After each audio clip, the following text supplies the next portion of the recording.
Welcome to my channel. Mahilig akong mamili sa ukay-ukay kasi bukod sa ang mumura na ng mga damit, ang unique pa ng mga items na makikita mo. Kaya naman afford na afford mong mag-hashtag OOTD kahit na araw-araw. Okay din namang bumili ng mga damit sa ukay-ukay kahit na mura, basta marunong ka lang pumili at saka marunong ka kung paano yung tamang paglalaba. Kung gusto mong makita kung paano akong namimili sa ukay-ukay, meron akong mga vlogs na in-upload dati. Click mo lang sa taas or sa description box para mapanood mo. Sa Cubao, kapag pumunta ka, lakad-lakad ka lang, sobrang daming ukay-ukay. Sa Anonas, meron din. Sa Quiapo, alam ko meron din. So, ang maganda, kung pupunta kayo sa ukay-ukay, pili kayo nung hindi kilala. Mas maganda yung tagulang talaga kasi doon kayo makakakuha ng mga 30 pesos, 50 pesos, sobrang mura talaga. So, tatlong presyo lang lagi binibili ko pag namimili ako sa ukay-ukay. Either 50 pesos, 80 pesos, 100 pesos. Para sa akin, 100 na yung pinakamahal kapag sa ukay-ukay. Kapag sumobra doon, hindi ko na talaga binibili kasi parang kapresyo na ng mga tiyangge at tindahan. Alam ko madaming mga natatakot na bumili sa ukay-ukay kasi baka daw galing sa patay, baka mahawa sila ng body odor. O unang-una, ang magandang bilhin sa ukay-ukay na hindi masyadong delikado sa body odor, mga palda. So ito, 50 pesos lang kada isa. Unang-una kong nabili, itong kulay pink na palda na meron siyang flowers, tapos may bato-bato kada isa. 50 pesos lang to. Diba guys, ang maganda kasi pag ukay-ukay, sobrang unique ng makikita mo. Parang bibihira kang makakita ng ganito sa mall. And ito, 50 pesos din. Checkered na palda na A-line lang siya. Tapos, ang size niya kasi small. Yun lang yung mahirap pag sa ukay-ukay. Walang syempreng sizes, tapos walang ibang stock. So, isa-isa lang. Yung parang cheerleader skater skirt na tinatawag, 50 pesos lang to. Sobrang ganda ng quality.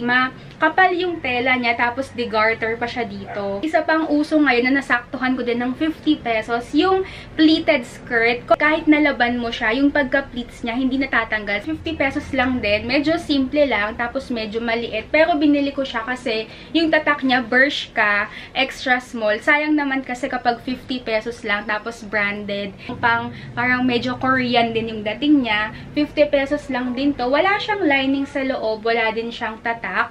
Tapos, medyo malambot yung tela niya. Bukod sa mga palda, isa pang magandang bilhin sa ukay-ukay na unique tsaka mura ay mga pangtaglamig. So, doon madami, makakakuha kayo ng mga sweater, sobrang mura. Nung first time ko nag-Korea, medyo hindi pa ako gumastos. Sa ukay-ukay lang ako bumili ng mga sweater, ng mga coat, ng mga jacket.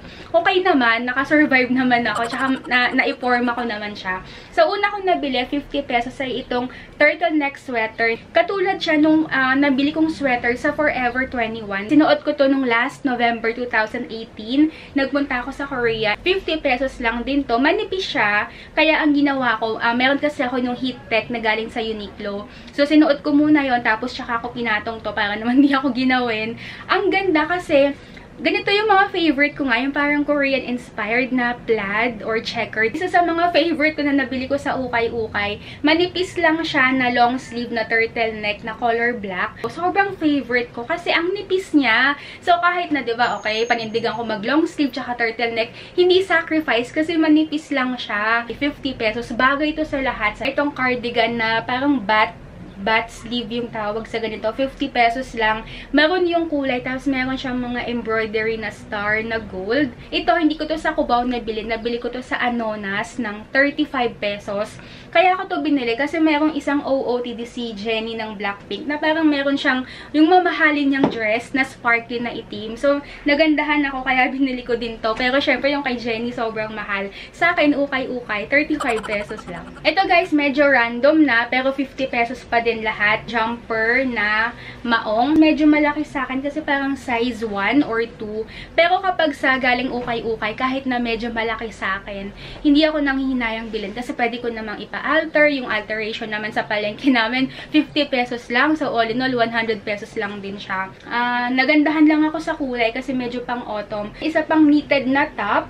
Nagandahan lang kasi ako sa kulay. Ganito yung favorite kong pagka-pink. Isa sa mga sobrang paborito kong nabili sa ukay-ukay, itong jumper na color brown, 50 pesos lang. So, ang ginagawa ko dito, yung itim na favorite kong manipis na long sleeve, tsaka ito, pinagpa-partner ko sila. So, kahit na nasa Philippines ako, medyo parang Korean yung dating ng outfit ko. Ang huling item na nabili ko ng 50 pesos sa ukay-ukay. Sa una, parang medyo weird yung ano niya, yung print, kasi parang kakaiba yung flowers. Parang, di ko alam kung kamote ba yan o ano. Yung meron siyang collar, tas may ribbon. Yung mga tig 80 pesos kada isa, iisang ukay-ukay lang lahat ng pinagbilan ko ng pinapakita ko sa inyo. Pero nag-iiba-iba yung presyo. Depende kung kailan ako bumibili. Kasi nung tinanong ko yung nagbabantay doon, sabi nila kapag bagong stock, so pag bagong labas sa box, bagong hanger, mas mahal. Minsan umaabot ng mga 150 kada isa.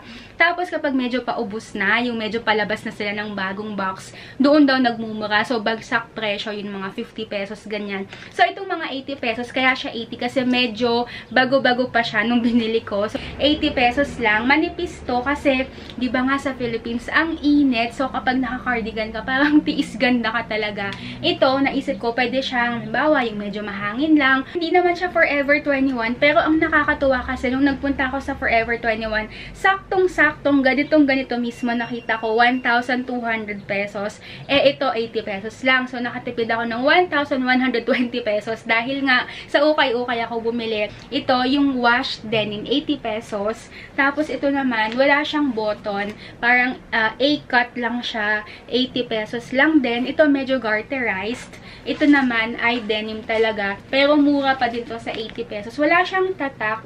Pero nakalagay, designed in Korea. Isa pa sa dahilan kung bakit mahilig akong magpalda. Kasi petite nga ako. So, kapag nakapantalon ako, parang nilalahamon ako ng pantalon. Parang ang liit-liit ko tignan. Pero kapag nakaskirt ako, tapos partneran ko lang ng magandang shoes, nagmumukha akong mas matangkad. Para siyang isang malaking square na tela. Tapos nilagyan ng butas sa gitna at ginawang palda. Ganun yung style niya. Kaya kapag suot mo siya, hindi nga siya pantay. Asymmetrical. Ayan, 80 pesos. Naman, isa pang uso ngayon, yung parang palda pang school. Kaya ito, 80 pesos nung nakita ko siya. Medyo luma na, napansin ko may mga himulmul na siya. Siguro favorite din to nung dating may-ari kasi nga ang ganda. Isa pang denim skirt, 80 pesos lang din. Hindi siya de botones, pa-flare siya. Kung napapansin nyo, parang medyo maliit yung mga damit ko, di ba? Actually, medyo maliit nga to sa akin kasi parang sobrang extra small yung size niya. Garterized, maganda kasi yung skirt kung halimbawa medyo curvaceous ka, gusto mong makita yung sexing katawan mo, mas maganda yung mga damit na garterized kumpara doon sa matitigas kasi mas na-enhance yung shape ng katawan. Sa Philippines, may ganitong palda. Hindi ko lang maalala kung anong school, pero tingin ko hindi naman siya palda talaga ng school nila kasi parang fashion naman siyang palda. Ang ganda nito sa 80 pesos. At ang huling binili ko na 80 pesos ay itong floral skirt. Malambot lang to, so medyo hindi halata yung shape ng katawan. Syempre kung merong mga taong gustong halata yung shape ng katawan, meron namang mga taong medyo conservative side. So, ito para sa mga conservative. At ang huli na ay ang mga high-end na ukay-ukay na nabili ko. Para sa akin, high-end na yung 100 pesos. Pag umabot siya ng 120, 150, or 500, binibitawan ko talaga. Kasi para sa akin, kaya ka nga nag-ukay. Unang-una, para unique yung damit mo. Pangalawa, para makatipid ka. So, kung mag-uukay ka tapos 500, parang nawawala din yung purpose na nag-ukay-ukay ka. Ito na yung unang high-end ukay-ukay na nabili ko, 100 pesos, kulay pink na para siyang peacock skirt. Hindi ko alam kung ganun talaga yung tawag. Pero yung layer-layer siya, tapos merong chiffon, merong lace, chiffon lace. Sobrang ganda. 100 pesos lang din siya. Sobrang ganda kasi ng quality.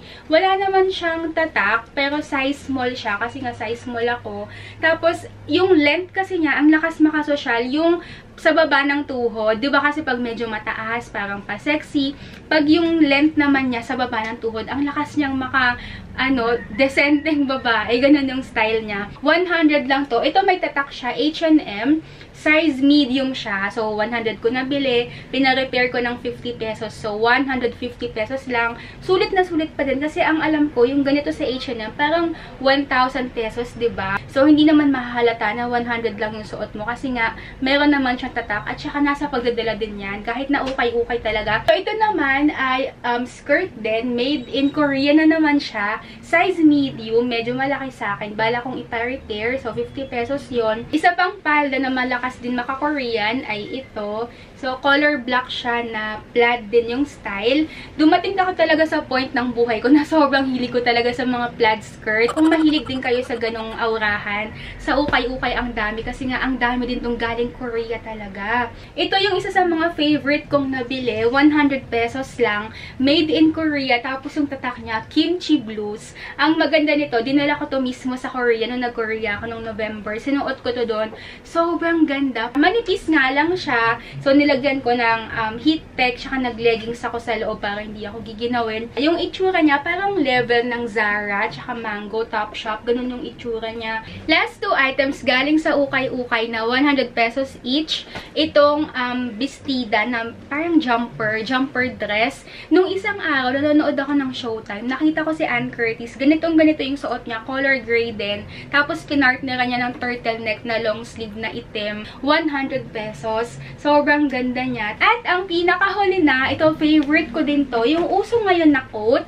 Di ba madalas sa H&M, Topshop, Zara, Bershka, yung mga ganong bilihan. Ang mamahal ng coat, pag tumitingin ako parang 2,500, 3,000, sobrang mahal, di ba? Eh, hindi mo naman laging magagamit kapag coat kasi mainit sa Philippines. So, ito nabili ko lang ng 100 pesos.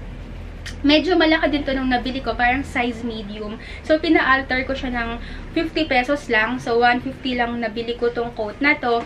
Maganda kasi, yung uso siya ngayon na parang checkered, tapos mahaba siya, tapos may kwelyo, ganyan. So, tamang-tama pang OOTD. Sobrang favorite ko din tong nabili ko na to kasi ang ganda talaga. Sobrang mura pa, 100 pesos lang. So, ito lahat na napamili ko sa ukay-ukay. Sobrang dami. Tapos, magugulat kayo kung ilan, tsaka kung magkano lahat ng total ng napamili ko. So, lahat ng pinakita ko, 33 items yon. So, yung skirt, 19 pieces. Yung dress, 4.